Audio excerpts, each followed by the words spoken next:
జోసెఫాబాద్ గ్రామం అందమైన కొండల మధ్యలో ఉంటుంది. చార్ల్స్ ఇంకా క్లారా జోసెఫాబాద్ లో ఉన్న ఒక అందమైన ఇంటి బాల్కనీలో నిలబడి ఉంటారు. అప్పుడే క్లారా దృష్టి ఒక చర్చ్ మీద పడుతుంది.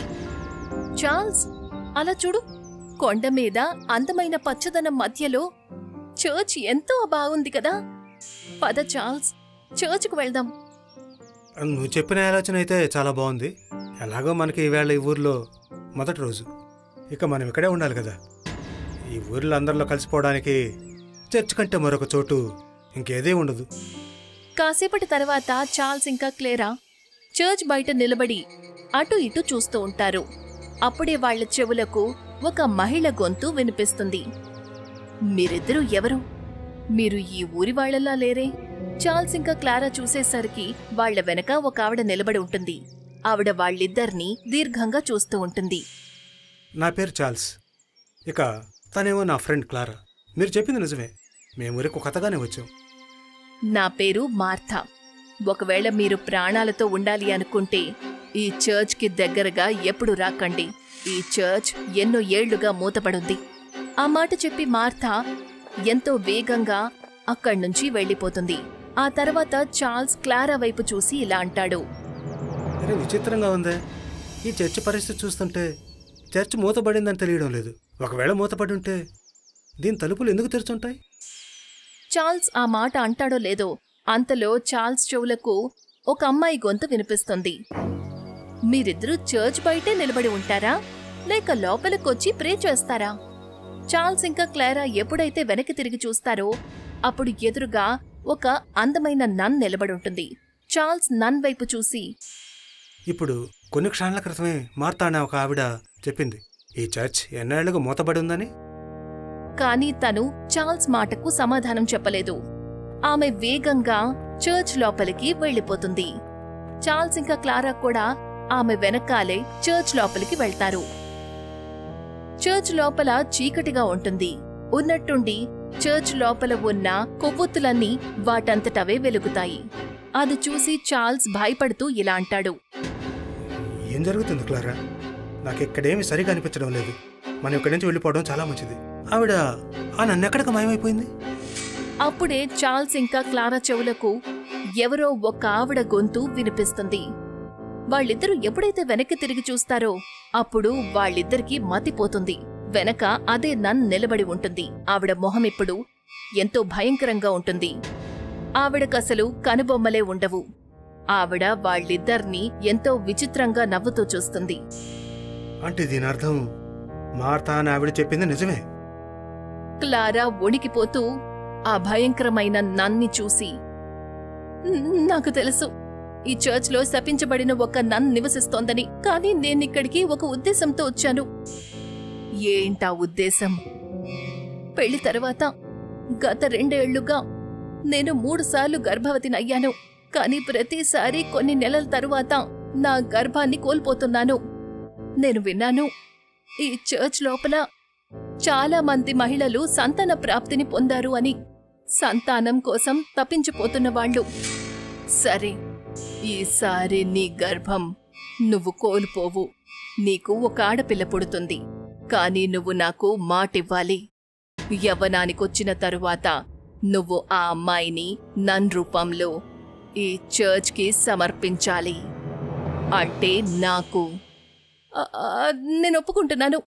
కానీ నువ్వు ఈ చర్చ్ నుండి ఒంటరిగానే బయటికి వెళ్ళాలి. నీ భర్త ఈ చర్చ్ నుండి ఎప్పటికీ బయటికి రాడు. నేను అది కూడా ఒప్పుకుంటున్నాను. ఆ మాట చెప్పి క్లారా చార్ల్స్తో, నన్ను క్షమించు చార్ల్స్, నాకు ఎట్టి పరిస్థితుల్లోనూ ఒక సంతానం కావాలి. అప్పుడే ఆ భయంకరమైన నన్ నోట్లో నుంచి ఎంతో భయంకరమైన పురుగులు మెరుపు వేగంతో వచ్చి చార్ల్స్ మొహానికి అతుక్కుంటాయి. చార్ల్స్ అరుపు చర్చ్ అంతా వినిపిస్తుంది. కొన్ని క్షణాల్లోనే చార్ల్స్ ఎముకలు తప్ప ఇంకేమీ మిగల్లేదు. ఇక క్లారా చర్చ్ నుండి బయటికి వెళ్తుంది. ఆ సంఘటన జరిగిన 20 ఏళ్ల తరువాత క్లారా కూతురు ఆనాకి 20 ఏళ్లు నిండుతాయి. తన అందం గురించి జోసెఫాబాద్లో ప్రతి ఇంట్లోనూ చర్చించుకుంటారు. ఒకరోజు ఆనా బజారు నుండి ఇంటికొస్తూ ఉంటుంది. అప్పుడే శాండీ ఇంకా తన స్నేహితుడు డానియల్ తన దారిని అడ్డుకుంటారు. నేను నిన్ను ప్రేమిస్తున్నాను యానా. నిన్ను పెళ్లి చేసుకోవాలనుకుంటున్నాను. నేను నిన్ను ప్రేమించడం లేదు. మా అమ్మ నాకు చిన్నప్పటి నుండి ఒకటే నేర్పించింది, వివాహం లాంటి మోహమాయలకు దూరంగా ఉండాలని. నేను నా జీవితాన్ని చర్చ్కి సమర్పించుకోవాలి అని. ఆ మాట చెప్పి యానా ఎంతో వేగంగా అక్కడ్నుంచి వెళ్ళిపోతుంది. యానా వెళ్ళిపోయిన తర్వాత డానియల్ శాండీతో ఇలా అంటాడు. నీకు పూర్తిగా మతిపోయినట్లుంది శాండీ. నీకు తెలుసు కదా యానా శపించబడిందని. జోసఫాబాద్ వాళ్ళైతే ఆ చర్చ చుట్టుపక్కల కూడా వెళ్లరు. కానీ నేను చూశాను, యానా చర్చ్ లోపలికి భయపడకుండా వెళ్ళొస్తుంది. అది కాకుండా యానా నాన్నకాబోతుంది. యానా నాన్నకాబోతుందా నాకు తెలుసు. అయినా సరే నేను తనని ప్రేమిస్తున్నాను. డానియల్ భయపడుతూ డానియల్ వాళ్ల బామ్మ మార్తా దగ్గరికి వెళ్లి ఇలా అంటాడు. నేను మీతో ఒక ముఖ్యమైన విషయం చెప్పాలంటే, శాండీ యానా ప్రేమలో పిచ్చివాడైపోతున్నాడు. ఊరంతా కూడా యానా వాళ్ళ అమ్మని చూస్తే భయపడుతున్నారు. అప్పుడే అక్కడికి శాండీ వస్తాడు. డానియల్ వైపు చూసి ఇలా అంటాడు. నువ్వు ఒక చిన్న విషయాన్ని కూడా దాచిపెట్టలేవా డానియల్? మార్తా శాండీ వైపు చూసి ఇలా అంటుంది. నువ్వు యానాకి దూరంగా ఉండాలి శాండీ. కానీ ఎందుకు బామ్మ? అసలు ఊరి వాళ్ళందరూ యానా చూసి భయపడుతున్నారు.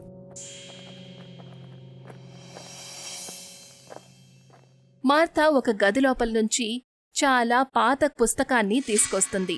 ఆ పుస్తకంలో ఒక భయంకరమైన ఆడమనిషి చిత్రాన్ని శాండీకి చూపించి ఇలా అంటుంది. ఈవిడెవరో నీకు తెలుసా? ఆ చిత్రాన్ని చూసి శాండీ భయపడిపోతూ ఇలా అంటాడు. ఇది చాలా భయంకరమైన చిత్రం. ఎవరు ఈవిడ? ఇది ఒక రాక్షస దేవత చిత్రం శాండీ. ఈవిడ వేరే లోకంలో ఉంటుంది. ఏంటి, వేరే లోకమా? అవును శాండీ, వేరే లోకం. మన ఈ చర్చ్ మొదటి నుండి ఇలా లేదు. ఎన్నో ఏళ్ల క్రితం ఈ చర్చ్లో ఒక నన్ నివసించేది. ఆవిడొక ఆడపిల్ల శరీరం నుండి ఆత్మను తీసే ప్రయత్నం చేసింది, ప్రీస్ట్ని అడక్కుండా. ఆ అమ్మాయి నయమైపోయింది. కాని చర్చ్ లోపల వేరే లోకానికి చెందిన ద్వారం తెరుచుకుంది. ఏ రాక్షసదేవి చిత్రమైతే నువ్వు చూస్తున్నావో ఆవిడ యానా శరీరాన్ని కబ్జా చేసుకుంది. అప్పట్నుంచి ఆ నన్ శపించబడింది. కానీ ఆ శపించబడిన నాన్నకి యానాకి వాళ్ళమ్మకి ఏంటి సంబంధం? ఊరి వాళ్ళు యానాని వాళ్ళమ్మని చూసి ఎందుకు భయపడుతున్నారు? యానా వాళ్ళమ్మ ఇంకా నాన్న ఎన్నో ఏళ్ల క్రితం నాకు ఆ చర్చ్ బయట కనిపించారు. నేను వాళ్లని చర్చ్ లోపలికి వెళ్లొద్దని చెప్పాను. కాని వాళ్లు నా మాట వినలేదు. లోపలికి వెళ్లారు.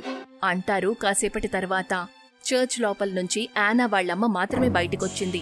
వాళ్ల నాన్న అప్పట్నుంచి ఏమయ్యాడో తెలీదు. ఆ తర్వాతే యానా జన్మించింది. నేను క్లారా గురించి తెలుసుకున్నాను. అప్పుడు నాకు తెలిసింది, క్లారా 3 సార్లు గర్భవతయ్యి గర్భాన్ని కోల్పోయింది. ఖచ్చితంగా శపించబడిన నన్ని తను సంతానం కోరుకొనుంటుంది. ఆ నన్లో ఏదైతే రాక్షస దేవత నివసిస్తోందో ఆవిడ తన కూతుర్ని మనిషి గర్భం ద్వారా ఈ లోకంలోకి తీసుకురావాలనుకుంది. క్లారా కంటే ముందు తను ఏ మనిషికైతే సంతాన ప్రాప్తిని కలిగించిందో ఆ సంతానం 10 ఏళ్ల తర్వాతే ఈ లోకంలో నుంచి వెళ్లిపోయింది. కాని యానా ఇంకా బ్రతికే ఉంది. యానా ఒక రాక్షసి కూతురు. తను శపించబడింది.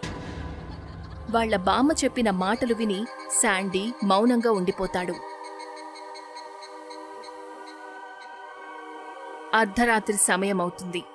క్లారా తన కూతురు యానాతో పాటు గాఢ నిద్రలో ఉంటుంది. అప్పుడే గదిలో ఉన్నట్టుండి నల్లని పొగ కమ్ముకుంటుంది. ఉన్నట్టుండి క్లారా కళ్ళు తెరుస్తుంది. తను చూసేసరికి ఆ భయంకరమైన నన్ తన ఎదురుగా ఉంటుంది.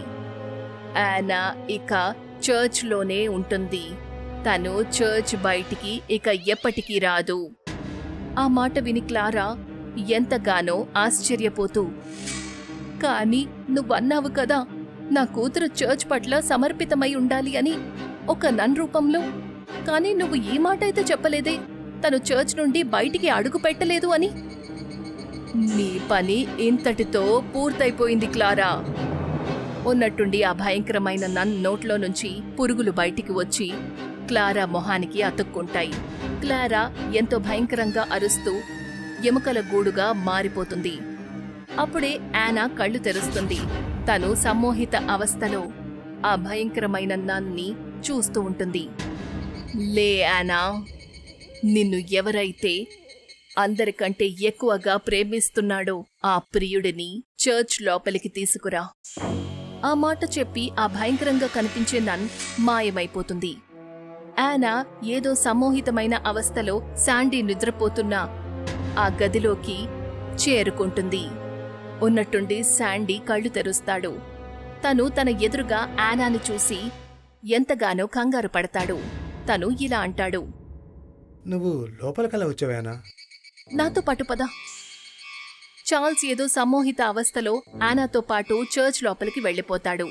చర్చ్ లోపల ఆ భయంకరమైన నన్ని చూసి చార్ల్స్ స్పృహలోకొస్తాడు.